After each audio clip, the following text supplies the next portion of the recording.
Hey Wargamers, welcome back to the channel, Death from Above Wargaming. I'm Aaron. I'm Tom. And we are back with another Kickstarter review acquired off eBay. It's true, it still hasn't come. Definitely not from the Kickstarter. It still hasn't come. It's freaking November. Yeah. So this is the Inner Sphere Heavy Recon Lance. This is a pretty cool one. This one has the Assassin in it, which is one of my longtime loves. I really love the Assassin. Such a quirky little thing. Really excited to take a look at the resculpt here. So we're going to unbox it. We're going to talk about it. We're going to get them on the turntables, give you our opinions, and we'll go from there. So guys, stay tuned. Heavy Recon Lance review. It's coming right up.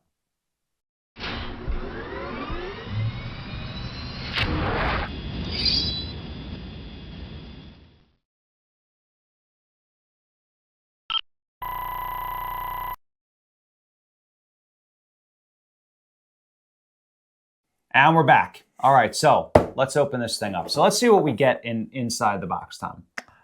I'm thinking there might be plastic miniatures. Plastic miniatures, he says. There could be. Could be. And survey says, oh, no, it's just cards. It's like you just dump it out. It's just like a bunch of cards. cards. There's the miniatures. There they are.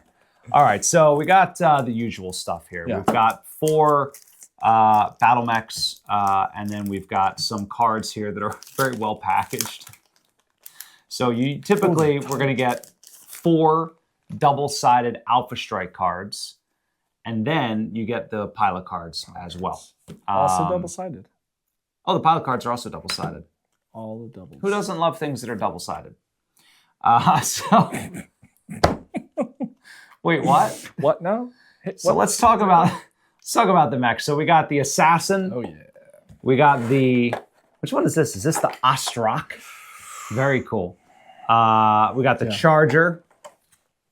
Very cool. Love the new pose. And then the Merlin, which is one of your faves. You were looking forward to this one. I was looking forward to the Merlin. So I said that on one of the jump points, didn't I? I believe so when we did the render blender. All right. So this is basically what you get in the box. Pretty standard for a Lance pack.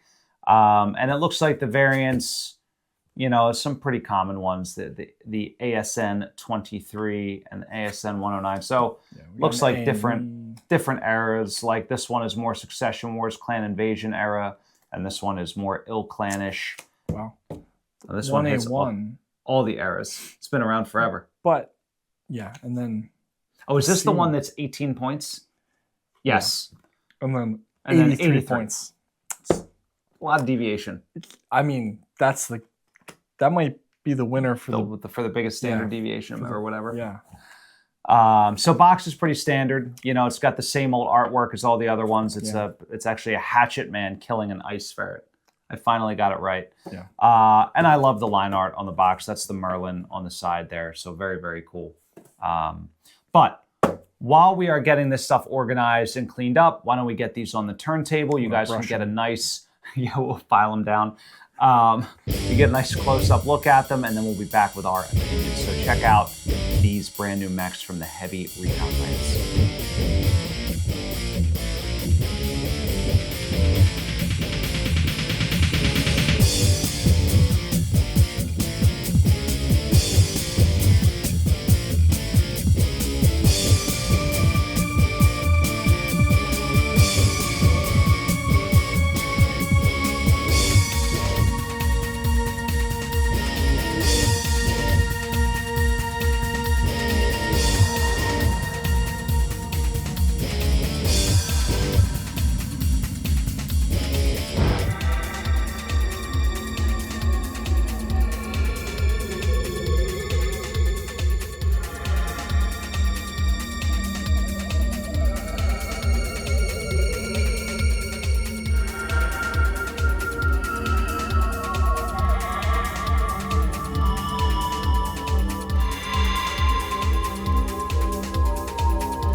All right, and we're back.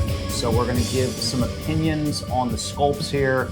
Just real quick on what we I only think. give facts. Thom only No- gives no facts, opinions. no opinions here. Thom's in the studio, guys. Punches will not be pulled. So I'm in love with this assassin. I will try to not let my absolute disappointment with this Kickstarter.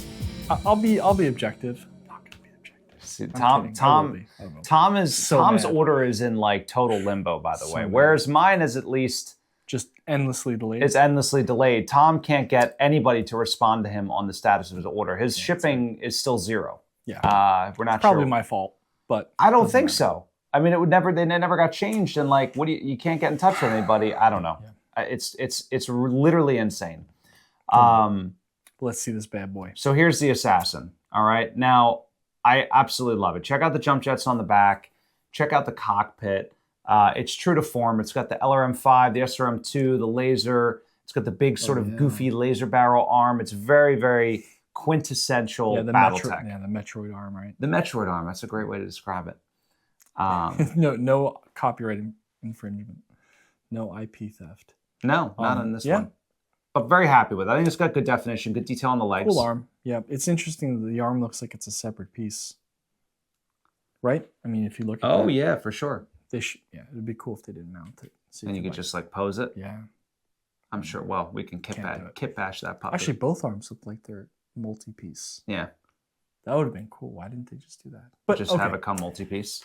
But then it couldn't fit in the box. I get Correct. it. That's a whole. So here is the Ostroc. So this one's like a 60-tonner. I really love the redesign here. Dr. Robotnik. It's got, you know, the shoulder mounted, right? Yeah, it's got the big beefy, like the nipple guns or whatever they are, Nipple right? guns. The machine gun jubblies. Yeah, I mean, honestly, the one thing that stands out to me is it really looks like it's a different construction than the other one. Like, look, this whole gun pod is a separate piece that's being glued on. Like, you can see it's a multi-piece. Yeah. More so than, like, with all the mold lines on the other ones. I don't really see mold lines. Yeah. There's the casting. Yeah, like where the injection the injection spots. port. And there's a casting line. So maybe they've tried to do a better job of hiding. I mean, sometimes they had casting lines in the middle of like a shoulder, Like right across the pauldron. cockpit. Yeah, like no joke. Yeah, right across the cockpit. You're not the even Griffin joking. or the Shadow, one of them I feel like had one right across the I remember. Yeah, so you can see the gun and the arm is all one piece that's attached. So maybe that helps them cut down the mold lines. I thought you were going to talk about how the design looks very fundamentally different from all the other BattleMechs. I feel like I bang that drum a lot. Yeah, but I do It's really not like the style this, I like, this, but I get it. This OST, like Ostroc, like that series of mechs. They did a cool job redesigning it. Yeah, it's cool that they kind of have an identity. I agree. I wonder if it's like, was it a certain factory that made them, you know? Or is it a world? I don't know. I Very think these cool. were like stolen from like Macross or whatever, and I don't know. Actually, Well, how do you I don't know. retcon that into the lore is my Yeah. point. Like, we all know it's definitely stolen, but It wasn't Transformers, stolen. that's a beat. This is Optimus Prime. Bumblebee, yeah. So here's what I like about the Charger. It doesn't look dumb. They all look. Right? It looks awesome. The pose is great. I mean, I do not love the handheld guns in BattleTech. It's like one of the things that like Too Macross. Doesn't make any sense. It makes no sense. The one cool thing would be it does kind of look like it'd be like he's an undercover cop and it would be his second piece in his like ankle, you know, his little like stub nose. So the got stock him on his variant back has foot. 5 small lasers. That's it for an 80-ton mech. In that big old gun of his? Yeah, it's a small laser. It's just literally meant to run into other mechs. That's why it's called a Charger. It seems like a very inefficient use of military money. You have to be joking that this giant gun here and the handheld gun are like, this is a, what is that called? Right? What is the water guns called? Like a Super Soaker? Super Soaker. He got 2 Super Soakers. Yeah, but this is like the one that holds like 3 gallons and you have like the backpack on it. Yeah, Remember that but kid then that it'll go, always like, had the... Never shot as hard as you wanted it to. Never. Same thing, multi-piece. Really notice a difference. Love there. the torso, like the way the torso is twisted and, you know, really... It's real gold!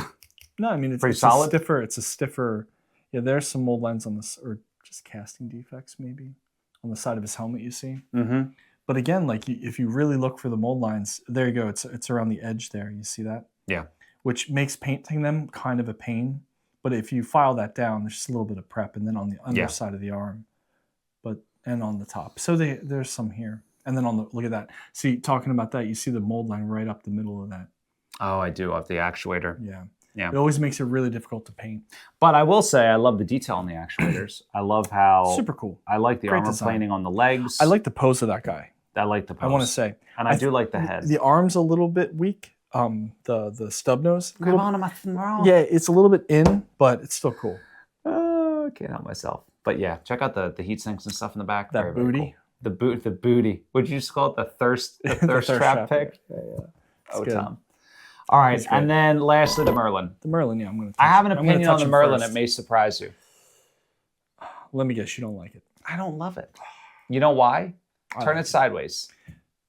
It's too flat. That's what the cool thing about him. He looks like a weird, like you would hang him up. Yeah, you would like hang him up on a coat rack. You know what he really looks like? And I don't want to like the Star Wars. What are those assassin droids?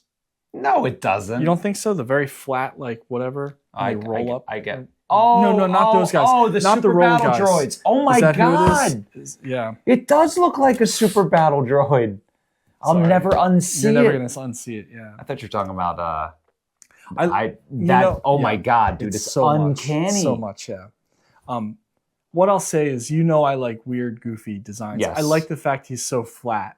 It's just an interesting, and it also his whole body looks like a face too. It does, right? It really does, right? He's like you don't know where the head is. Yeah. It's a gorilla face, like a baboon. Oh my god, I see it. Total baboon. There's so many patterns that you see. See, he's cool. Yeah, well, you can tell somebody had some fun with this. Yeah, a little bit of offset, difference there. I love the jump jets integrated in the legs. Really so good. Cool. And again, no mold lines anywhere that bothers me at first glance. On the foot, that's always a huge pain in the ass. Sorry. A huge pain when you are using those speed paints because it does not, especially on the bottom, it does not pull properly. So that's a problem. But on these guys, those are going to look great when you paint them. Yeah. And again, a multi-piece upper, no mold lines on the cockpit, and also like a pretty deep recess. I saw one of these guys. The Charger, you didn't like the head. Yeah. And there's also like a lot of casting defects. I just wonder if that one is not. Yeah, that's a little melty. He's a little melty. His head, it didn't come out of the oven correctly. Yeah. And like this guy on the cockpit area, again, like. That's like the raised cockpit. I don't like those. And when they do that style, they really need to think about painting them because it takes so much more time to get that looking good, in my opinion. But like design-wise, not talking about painting, I'm a fan. This is a strong set. Nothing blows me away. Let's talk about favorite to least favorite. All right, and I'm just purely design. Oh, purely design. 1, 2, 3, 4. That's me. Worst to best? Best to worst. Oh, best to worst. Okay. Yeah. I love the Assassin. I really love the resculpt and redesign of this particular mech. I want to love this one more, but it is super battle droidy. You're right. It's like too squished in the top. And this one is... Hang them up in the closet. I mean, it's okay. It's just not... Looks like a lot of other mechs. Looks like... That's right. Strong design, but very similar. This would be mine. Whoa. Actually, controversial. Okay. Just because he's so generic. Not generic. I hate it's just generic. It's just generic. It's a bit generic. So you and I are just flip-flopped on the Assassin and the Merlin. Oh yeah, okay. Because at first I thought he was going to be last because I don't like the Metroid arm. Oh, I love it. I know. But it's just much more interesting. It kind of like again the cockpit reminds me of like a dragon maybe or something like the long wing. Yes. Kind of alien head. Well, there's also like a giant window on the top, right? This is like a moonroof. Is that? Oh, he's got the moonroof option. He's got a moonroof option, so that's why I love the Assassin. Costs so much extra. I want to talk about this Lance as a whole. Okay. All right. So can I see the cards? So some of these, right? Would boxes. You pick the 18 point? Oh, dude, that's like Charger. A tournament abuse. Also, just this by itself makes me hate the Charger. Well, check this out though. Look how many pips you get for 18 points. So this thing is that's not fair. It's not fair. It's a real, in my opinion. And why would you print that card? Why would you print that card? Of all the things you could have picked, you picked the 1A1. Because that's just like the main. That's like the main Charger variant. It does no damage, right? It moves pretty decently, but it can soak, and it's ENE, so you can't and it moves ammo detonate. 10. I mean, that's that's TMM at 2. Dude, it's hard to kill for 18 points. It's insane. It's the ultimate objective holder. Like the ultimate one. Yeah. The only thing against it is just very large, but that's fine. You can't hide behind stuff that easy. Well, you can go to ground, right? If you really want it to be a jerk. Just go to ground. But I mean, just the stack card makes me, it deserves that last place finish. So here's what I think about this Lance as a whole, right? So you've got a 40-tonner, I think the Merlin's 60, I think this is 60, and this is 80. It's a weird spread. The Assassin's very fast. These, I believe, are all 5/8s. The Ostroc, and they're all, they're 10-inch moving Ostroc. They're all 5/8s. This one's way faster. So no jump jet option with the Ostroc. I think it's like a nice pack to buy and add to your collection. But if I'm like a new player, I wouldn't recommend this to a new player. Yeah, I mean, especially like again going off the Alpha Strike cards, we know that there's like a little bit of translation there. The Assassin for 33 points, you're getting 1/1/1/1. Moves 14 with jump. Right. I mean, TMM of 3. Right. For 33 points. But then 34, you get this thing, which is way beefier. Way beefier. And the other option's a 26 point. Yeah. Which you still get the movement, but you get even less damage. Yeah. It's a weird mix. But it has indirect fire. So yeah, see, like it's an interesting mech because it's indirect fire, case 2.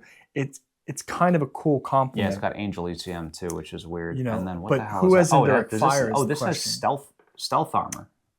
Is that what that's why it's so is? Yeah, that's why it's so expensive. So, but here's my question: do any of these guys have indirect fire? IFO, yeah. IFO 0 though. Yeah, I know. That's like where it's like awful.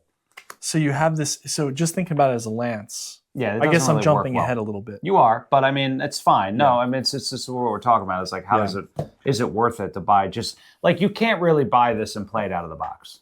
I mean, look at that for 41 points, 5/5/2, but like 3. Yeah, not a lot of armor. But move 12. Yeah, not bad. But 34 points, that's a better. But then you get no long range, which is a killer for me. And the Merlin's an interesting. It's 34 and 31. So these are both 4/6s. So the Merlin's even slow. That's a weird. Really it's slow. Weird. Yeah. It's weird. It's a weird with mix. Jump jets. It's a weird mix of mechs. Yeah. I think they're all individually cool, and I think it's worth buying and adding to your collection. But it's not one that I think you could buy and play out of the box. So I agree. I don't get it. Some of the other packs I think were much better. The movements in terms all over of like synergizing the mechs together. Yeah, it's all over the place. Anyway, let's wrap this one up. All right. So overall, I think it's cool. I think there were some great mechs in here. It's definitely something, again, if you're looking to expand your collection, it's one I recommend. But otherwise, I think it is kind of a weird pairing of mechs. That's my only drawback. But any closing thoughts, Tom? No, I think you nailed it. All right. I don't get it. It's got nothing. It's got nothing else.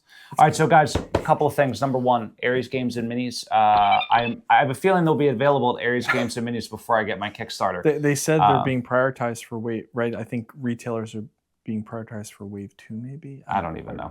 I can't even, like, the Kickstarter updates come in and I just... You know what it is a great file for opportunity. I was going to say it's a great opportunity to start like a gray market export, because like the Europeans and the Australians are never getting any. No offense to you, I don't think they're ever getting anything. A gray market export is that?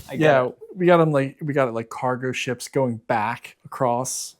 Yeah. Oh, we could actually hire like Malaysian pirates to like intercept the Chinese vessels. What is it called? A Lada? We can sell them out of the trunk of a Lada, an old like Soviet era. If you see a warship flying the DFA flag, you'll know why. We're driving like these tiny little Soviet cars. That's so good. Like 2-cylinder engines. Oh, good times. Anyway, all right. So, Aries Games and Minis. That was a digression. Aries Games and Minis. Get all your BattleTech stuff there, and then if you want to help out the channel, come on over to Patreon. That's as little as $1 a month. That keeps the lights on, keeps the cameras rolling, and keeps you looped into all of the exciting things that we're doing. So definitely check it out. But that said, we're all wrapped up, guys. Thank you so much for watching. And of course, stay tuned. Always great stuff coming from Death from Above Wargaming. Have a good night.